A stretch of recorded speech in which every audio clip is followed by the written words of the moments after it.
नमस्कार, स्वागत है आपका हमारे खास कार्यक्रम हमारा उत्तराखंड में। मैं आपके साथ रवि राजपूत। वहीं उत्तराखंड में दिसंबर में प्रस्तावित ग्लोबल इन्वेस्टर समिट में निवेशकों को लुभाने के लिए मुख्यमंत्री पुष्कर सिंह धामी का विदेश दौरा है। आपको बताते चले, आमंत्रित होने के लिए सीएम धामी लंदन जाएंगे। बता दें कि लंदन में 25 से 28 सितंबर तक उनका पहला रोड शो होगा।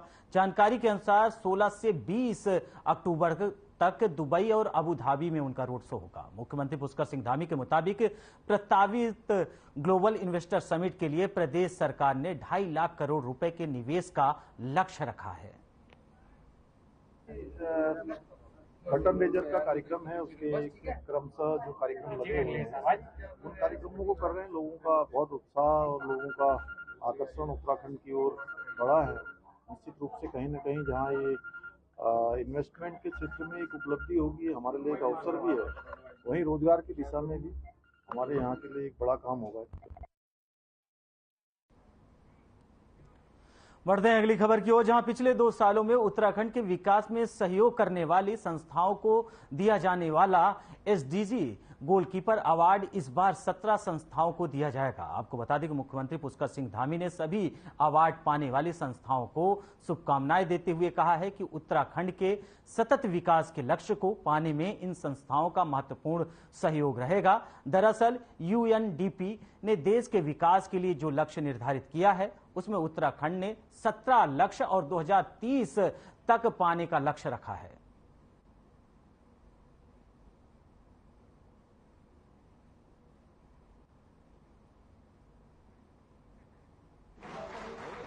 की पुनर्स्थापना, पहाड़ पानी परंपरा की पुनर्स्थापना।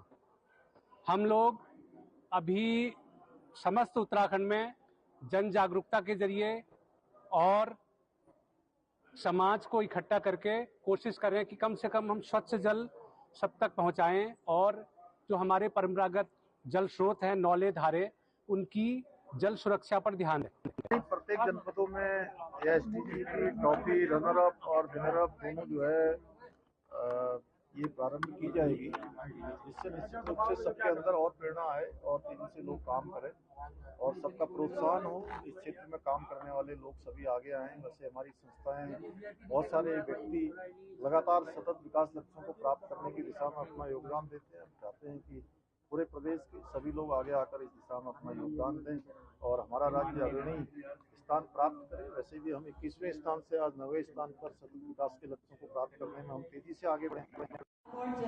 डॉक्टर सुरभि जायसवाल को।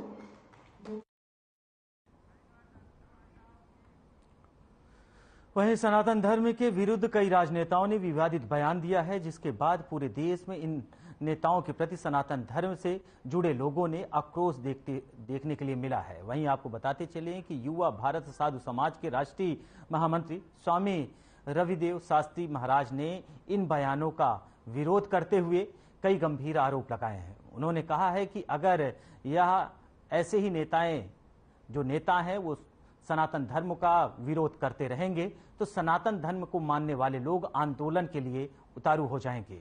अगर इनके ऊपर कड़ी कार्रवाई नहीं होती तो आने वाले कल में एक बड़ा आंदोलन करेंगे।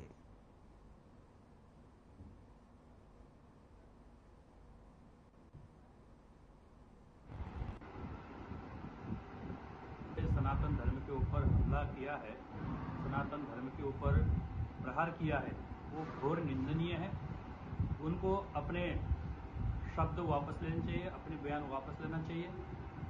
जिस प्रकार से सनातन धर्म के मान मर्यादाओं को तार तार करने की कोशिश की गई है, इस प्रकार से हम साधु संत चुप रहने वाले नहीं है कि सनातन जो आदिकाल से, जो सृष्टि के प्रारंभ से ही चलती आ रही है, ये जो परंपरा है, ये जो संस्कृति है, हमारी धरोहर है।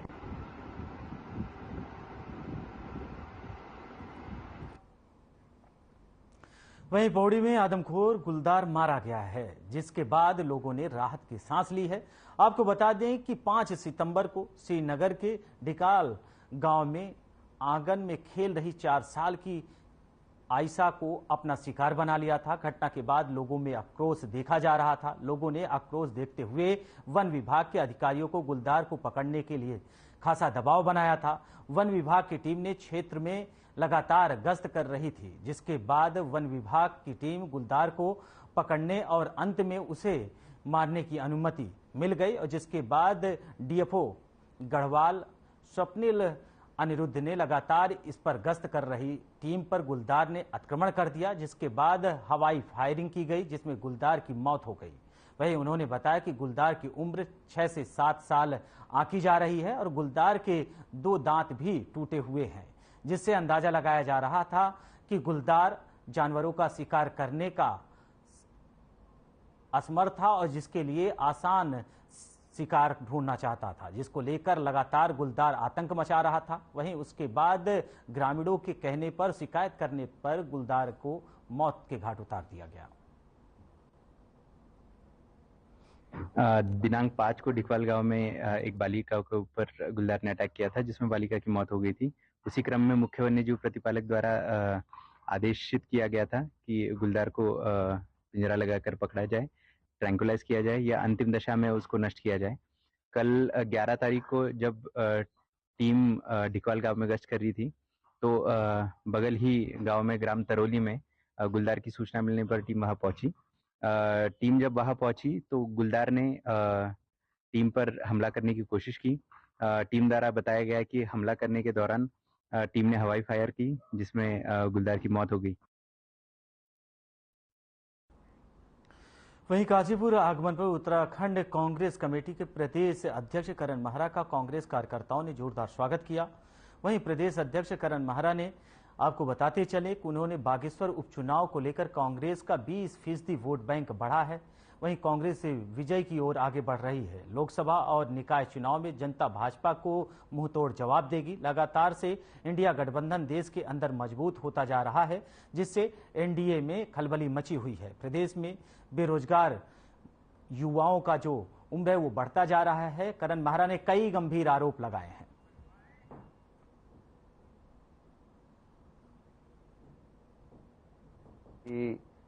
ने 2-3 जो ऐसे काम किए हैं, एक तो कैंट्स के जो कैंटोनमेंट एरियाज हैं उसके सिविल एरिया को लगे हुए या एडजॉर्निंग जो नगर पालिकाएँ हैं या नगर पंचायतें उनमें एडजॉर्न उसमें मिक्स करने का इन लोगों का एक लेटर इशू हुआ है सेंट्रल गवर्नमेंट से, जिसमें एडीएम और डीएम्स जो हैं इसमें काम करेंगे। कितनी सिविल एरिया है, क्या पॉपुलेशन है और कितने एरिया को हम कैंट से अलग करके नोटिफाइड एरियाज में मिला सकते हैं। तो वो प्रोसेस में थोड़ा टाइम लगेगा, लीगल एस्पेक्ट्स हैं। दूसरा, डीएम स्तर पे या अन्य स्तर पे जो तैयारियां दिख रही हैं, क्योंकि अभी तक जो वोटर लिस्ट हैं वो भी तैयार नहीं है निकाय के हिसाब से, तो उसमें भी मुझे लगता नहीं कि सितंबर ऑलरेडी चल रहा है और ये नवंबर तक ये हो पाएगा, संभव नहीं है। वहीं देहरादून में आयुष्मान भव अभियान की शुभारंभ हो चुका है, जिसमें सीएम धामी मौजूद रहे। क्या कुछ कहा है, आइए आपको सुनाते हैं।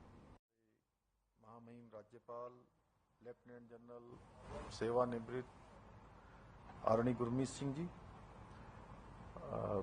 स्वास्थ्य मंत्री उत्तराखंड डॉक्टर धन सिंह रावत जी, हमारे जागेश्वर क्षेत्र के लोकप्रिय विधायक श्री मोहन सिंह मेहरा जी, स्वास्थ्य सचिव doctor R Rajesh Kumar ji, mission निदेशक national health mission Swati ji एवं हमारे सभी स्वास्थ्य विभाग के अधिकारीगण, सभी अन्य अधिकारीगण, आए हुए सभी विद्यार्थीगण, सभी अतिथिगण, मैं सबसे पहले तो आप सभी को आज के इस आयुष्मान भारत कार्यक्रम में शामिल होने के लिए आप सभी का मैं बहुत स्वागत करता हूं। मैं अभिनंदन करता हूं कि जिसका महामहिम राष्ट्रपति जी द्वारा आज शुभारंभ हुआ है, 17 सितंबर से 2 अक्टूबर 2023 तक चलने वाले सेवा पखवाड़ा आयुष्मान भव अभियान से, जहां हमारे ग्रामीण क्षेत्र, शहरी क्षेत्र विभिन्न स्वास्थ्य योजनाओं में जागरूकता और महत्वपूर्ण स्वास्थ्य सेवाओं की उपलब्धता होगी, वहीं जैसा कि अभी धन सिंह जी ने बताया कि हमारे नगर निगम, नगर पालिकाएं, नगर पंचायत, ग्राम पंचायत और सभी ग्राम स्वास्थ्य एवं स्वच्छता समिति, रोगी कल्याण समिति माध्यम से समस्त चिकित्सा इकाइयों में इस अभियान के तहत पूरी तरह से स्वच्छता का अभियान भी चलेगा। रक्तदान के शिविर इस अभियान के तहत नियमित गैर पारिश्रमिक स्वैच्छिक रक्तदान एवं सामाजिक एकजुटता में भी जागरूकता के साथ और अंगदान की शपथ अभी हमको आदरणीय महामहिम जी के द्वारा दिलाई गई है। मुझे पूरा विश्वास है कि यह अभियान निश्चित रूप से, जैसा हमारे प्रधानमंत्री जी का एक संकल्प है, एक उनकी सोच है, एक विजन है कि उनका जो भी काम होता है वो काम समाज के अंतिम छोर में खड़े हुए व्यक्ति को लाभ पहुंचाए, उसके जीवन में उत्थान लाए, उसके जीवन को आगे बढ़ने का अवसर मिले। उनके सभी कार्यक्रमों में ये सोच समाहित होती है। और यह भी जो आयुष्मान भाव कार्यक्रम शुरू हुआ है, इससे अंतिम छोर में खड़े व्यक्ति तक जो स्वास्थ्य की सेवाएं हैं वो पहुंचेंगी, उसका लाभ मिलेगा। और इसके साथ ही इस विशेष अभियान के दौरान जो आयोजित कार्यक्रम किए जाएंगे उसमें भी स्वास्थ्य विभाग की नीतियों और कार्यक्रमों के क्रियान्वयन के लिए विशिष्ट एक अलग प्रकार का जो दृष्टिकोण है वह भी सबके सामने आएगा। स्वास्थ्य विभाग के द्वारा जो बहुत सारी योजनाएं, मैं आप सबसे यह भी अनुरोध करूंगा, चूंकि हमारे राज्य का आज पूरा तंत्र यहाँ पर है जो स्वास्थ्य को कहीं न कहीं एक तरह से नियंत्रित करने का काम करता है, चलाने का काम करता है। तो राज्य की भी हमारी बहुत सारी योजनाएं जो स्वास्थ्य के क्षेत्र में लगातार आगे बढ़ रही हैं, लोगों को सेवाएं देने का काम कर रही हैं, लेकिन उन सब की जानकारी इस सेवा पखवाड़े में भी और सेवा पखवाड़े के बाद आगे के चलने वाले जो कार्यक्रम हैं उन सभी कार्यक्रमों के माध्यम से जन जन तक कैसे पहुंचे, यह भी हमें भी इसका भी कहीं ना कहीं प्रयास करना होगा। और जैसा हम सब जानते हैं कि हमारा देश जो भारत है उसका पारंपरिक जो ज्ञान कहता है कि अच्छे स्वास्थ्य से बड़ी नेमत दूसरी कोई नहीं है। क्योंकि आप कुछ भी कर लीजिए, कितनी प्रसिद्धि पा लीजिए, यश पा लीजिए, धन कमा लीजिए, दौलत बना लीजिए, मकान बना लीजिए, दुकान बना लीजिए, लेकिन अगर स्वास्थ्य अच्छा नहीं है तो मैं सच कह रहा हूं कि आप लोगों ने स्वयं भी महसूस किया होगा, मैंने कई बार महसूस किया, अगर थोड़ा भी स्वास्थ्य गड़बड़ होता है तो फिर हमारे सामने कितनी भी अच्छी तस्वीर क्यों न हो सर, वो तस्वीर हमको अच्छी नहीं दिखाई देती है। इसलिए मैं तो जब भी आप सबके कार्यक्रम में जाता हूं तो मैं एक बात कहता हूं, लोग कहते हैं जीवन का पहला सुख अच्छा स्वास्थ्य, जीवन का दूसरा सुख अच्छा स्वास्थ्य, जीवन का तीसरा सुख अच्छा स्वास्थ्य, जीवन का चौथा सुख अच्छा स्वास्थ्य और जीवन का हर सुख, अरे आप ही लोग बोल दीजिए, माने कि जीवन का अगर कोई भी सुख चाहिए तो अच्छे स्वास्थ्य से ही प्राप्त किया जा सकता है। अगर अच्छा स्वास्थ्य नहीं होगा तो नहीं मिलेगा। तो ये मानिए कि आप लोग इस धरा में भगवान ने आपको कितना बड़ा अवसर दिया है, जहां स्वयं को तो स्वस्थ रखना ही है, स्वयं के साथ साथ संपूर्ण समाज को धरा में, आसपास, संपर्क में सबको कहीं ना कहीं इसके लिए प्रेरित करना है। ये काम हमारे स्वास्थ्य विभाग के जुड़े हुए लोगों को, हमारे चिकित्सकों को, उन सबको प्रभु के द्वारा प्रदत्त है। योग, आयुर्वेद और ध्यान जैसी जो हमारी पारंपरिक रूप से चलने वाली जो प्रणालियां हैं वो स्वास्थ्य के शारीरिक, मानसिक और सामाजिक जो जितने भी पहलू हैं उनको कहीं ना कहीं संबोधित करती है।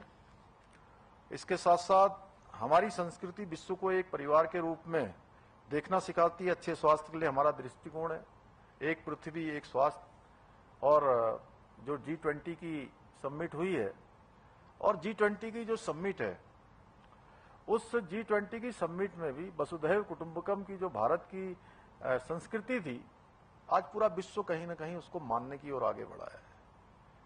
पूरा विश्व उसको अपना रहा है और भारत ने भी हमेशा से विश्व की प्रगति में ही अपनी प्रगति देखी है। हमारे देश की जो संस्कृति है उसने कभी ये नहीं सोचा कि दूसरे देश का नुकसान हो, उसके नुकसान पर अपनी प्रगति की कामना कभी नहीं की है। यह हमारे भारत की एक विशेषता भी रही है, हमारी संस्कृति भी रही है। इसलिए हमारी संस्कृति में हमेशा कहा गया है सर्वे संतु निरामया, अर्थात सभी के स्वास्थ्य होने की कामना की गई है। भाइयों बहनों, केंद्र सरकार द्वारा आज उत्तराखंड के अंदर भी बहुत सारे हर क्षेत्रों में, आज चाहे कोई क्षेत्र हो, हर क्षेत्र में सहयोग किया जा रहा है और स्वास्थ्य के क्षेत्र में विशेष रूप से अनेकों हमको जो है योजनाएं दी गई हैं, अनेक प्रकार से हमको आर्थिक हमारा सहयोग किया गया है। आज चाहे रोड कनेक्टिविटी हो, इंफ्रास्ट्रक्चर हो, रोपवे हो या उसमें बेहतर स्वास्थ्य सेवाएं हों, सभी सम्मिलित हैं। हर क्षेत्र में लाभार्थियों तक पहुंचाने के लिए सुविधाओं को सरकार के परस्पर समन्वय से कार्यों का जो सफल संपादन है वो हमारा स्वास्थ्य विभाग भी कर रहा है, अन्य विभाग भी कर रहे हैं।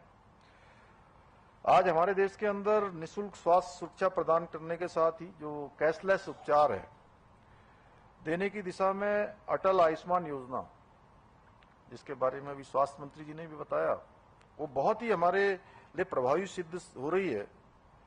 इस योजना के अंतर्गत जैसे इन्होंने बताया कि 50 लाख से अधिक लोगों का जो है आयुष्मान कार्ड के रूप में पंजीकरण हो चुका है। इस योजना से कई लाखों लोगों ने अभी तक इलाज कर लिया है और सच मानिए तो ये आयुष्मान योजना, जैसा मैंने शुरू में कहा, ये योजना वास्तव में एक वरदान है। वैसे बहुत सामान्य लगता है जब हम आयुष्मान की बात करते हैं तो हम इसके जो महत्व है या जो इसके द्वारा जो देश के अंदर अपनी भूमिका अदा की गई है उसके बारे में थोड़ा हम अगर गहराई से सोचें तो आप स्वयं अंदाजा लगाइए कि ये आयुष्मान कार्ड न होता तो क्या स्थिति होती। आयुष्मान कार्ड आने के बाद किस प्रकार से लोगों के जीवन में परिवर्तन आया है। तमाम लोगों को पहले अपना इलाज करवाने के लिए, अपने संबंधियों का इलाज करवाने के लिए, अपने परिवार के बड़े बुजुर्गों का इलाज करवाने के लिए किसी को घर बेचना पड़ता था, किसी को दुकान बेचनी पड़ती थी, किसी को जमीन गिरवी रखनी पड़ती थी, घर में रखे हुए जेवर बेचने पड़ते थे या गिरवी रखने पड़ते थे या उधार लेकर जो है इलाज करवाना पड़ता था और इलाज भी पूरा नहीं हो पाता था। किस प्रकार की मानसिक स्थिति होती है ये, क्योंकि मैं भी एक ग्रामीण पृष्ठभूमि से आया हूं तो मैं बहुत नजदीक से मैंने इन सबको देखा है कि वैसे तो बहुत अमीर आदमी भी होगा, उसके भी परिवार से अगर कोई अस्पताल में भर्ती हो जाता है तो उसकी स्थिति वैसे ही बहुत खराब हो जाती है, चाहे कितने भी साधन संपन्न क्यों न हो। भगवान वैसे तो मैं कहूं कि किसी को इनका उपयोग का अवसर ही न दे, लेकिन उसके बावजूद भी हमारे प्रधानमंत्री जी ने जिस प्रकार से इस योजना को चलाया है, ये निश्चित रूप से मैं उनका बहुत अभिनंदन करना चाहता हूं। और आदरणीय प्रधानमंत्री जी के कुशल दिशा निर्देशन में हमारे यहाँ पर अटल आयुष्मान योजना एक वरदान साबित हुई है। उसी प्रकार से आयुष्मान भव जो अभियान स्वास्थ्य के क्षेत्र में जो आज प्रारंभ हुआ है, यह भी एक मील का पत्थर साबित होगा। भाइयों बहनों, हमारी सरकार आदरणीय प्रधानमंत्री जी के मार्गदर्शन में प्रदेश में 4 मोर्चों पर काम करने के लिए रणनीति बना रही है। पहला मोर्चा है बीमारियों को रोकने के लिए जन जागरूकता अभियान चलाने का। दूसरा मोर्चा है गरीबों को सस्ता और प्रभावी इलाज देने का। तीसरा मोर्चा है हेल्थ और इंफ्रास्ट्रक्चर, हेल्थ केयर प्रोफेशनल्स की क्वांटिटी, मात्रा यानी क्वालिटी, गुणवत्ता दोनों में बढ़ोतरी करना। और चौथा है समस्याओं से पार पाने के लिए मिशन मोड पर काम करना। अभी हमारे सामने जिस प्रकार से आज डेंगू की जो एक चुनौती आई है, उस चुनौती को भी हम सब लोगों ने उस पर भी पार पाना है। और उसके लिए केवल एक स्वास्थ्य विभाग जरूर नोडल एजेंसी हो सकता है। स्वास्थ्य विभाग जरूर दवाइयां देने का काम कर सकता है, उपचार का काम कर सकता है, रक्त चढ़ाने का या रक्त लेने का या रक्त नमूनों को सैंपल करने का काम कर सकता है। लेकिन इस अभियान में सभी को समग्र रूप से जोड़कर ये चुनौती केवल हमारी एक विभाग की न हो, ये चुनौती हमारी सबकी है। ऐसा मान के हम इस अभियान को आगे बढ़ाएंगे तो मैं समझता हूं जैसे हमने कोरोना के समय में अन्य कठिन चुनौतियों को पार किया है, इस समय में भी ये जो चुनौती हमारे सामने आई है उसको भी हम पार करेंगे। आज आदरणीय प्रधानमंत्री जी द्वारा किया गया यह अभियान समाज के अंतिम छोर में खड़े व्यक्ति को इसका लाभ मिल रहा है। इसका ही परिणाम है कि आज देखिए जिस प्रकार से किफायती स्वास्थ्य सेवा पर ध्यान केंद्रित करने से वंचित और मध्यम वर्ग को भी ये आयुष्मान योजना का अत्यधिक लाभ मिला है। इसके साथ साथ जो हमारे दवाइयों का जो काम है उसमें भी जो हमारे जगह जगह पर जो मेडिकल स्टोर खुले हैं उनका भी एक बड़ा लाभ, जो हजारों की लाखों की दवाइयां लोगों को खर्च करनी पड़ती थी जिसमें, वह भी उसका भी काफी परसेंटेज कम हो गया। बहुत सस्ती जो दवाइयां हमको भी उपलब्ध हो रही हैं और इसीलिए हमारा भी आदरणीय प्रधानमंत्री जी के मार्गदर्शन में ये लक्ष्य है कि समाज के अंतिम छोर में खड़े हुए व्यक्ति को प्रत्येक योजना उस तक पहुंचे। इसके लिए हम लगातार काम कर रहे हैं और प्रदेश के अंदर हमने हर सेक्टर में एक संकल्प लिया है और वो संकल्प है हमारा विकल्प रहित संकल्प। और विकल्प रहित संकल्प में जिसमें कोई विकल्प नहीं है तो उसमें एक ही काम है कि जब संकल्प में विकल्प नहीं होगा तो आगे बढ़ना है और संकल्प को पूरा करना है। मैं आप सबसे भी अनुरोध करता हूं कि आप सब भी इस विकल्प रहित संकल्प को आगे बढ़ाने के लिए, राज्य को हिंदुस्तान के अग्रणी राज्यों में शामिल करने के लिए अपना सभी योगदान देंगे। मुझे पूरा विश्वास है आप सभी के सहयोग से हम समृद्ध, सशक्त और आत्मनिर्भर उत्तराखंड का निर्माण करने में अवश्य सफल होंगे। पुनः एक बार मैं आज आदरणीय राष्ट्रपति जी के द्वारा प्रारंभ किया आयुष्मान भाव और इस योजना को धरातल पर पहुंचाने के लिए हम सब लोग अधिक उत्प्रेरक होकर अधिक ऊर्जा से उत्साह से काम करेंगे और इस अभियान को पूरी गति देकर सफल बनाएंगे। इतना ही आप सबसे कहते हुए मैं अपनी वाणी को विराम देता हूं। बहुत बहुत धन्यवाद।